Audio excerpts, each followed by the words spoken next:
Le prophète de l'islam n'impose pas un ordre religieux contre une société. Il ne soumet pas le message, ne le force pas non plus, ne culpabilise pas les musulmans et ne les affronte pas les uns contre les autres.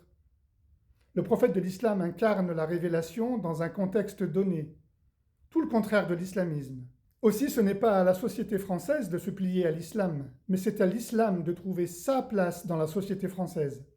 Et ce principe n'est pas une concession, mais seulement le modèle d'islam pratiqué par le prophète lui-même lorsqu'il vivait à la Mecque dans une société non musulmane. Aujourd'hui, une partie de notre jeunesse musulmane est totalement perdue, au point de ne pas savoir distinguer la foi de la charia.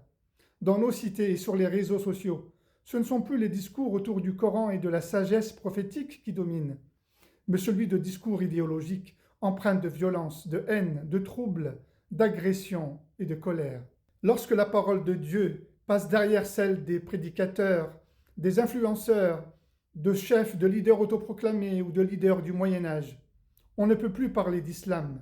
On parle alors d'emprise, de pouvoir, d'instrumentalisation. Parce que l'islamisme ne protège pas l'islam. Il est au contraire une arme au service d'une idéologie. Il est important de revenir au modèle coranique, à l'intelligence prophétique et à nos responsabilités civiques et citoyennes.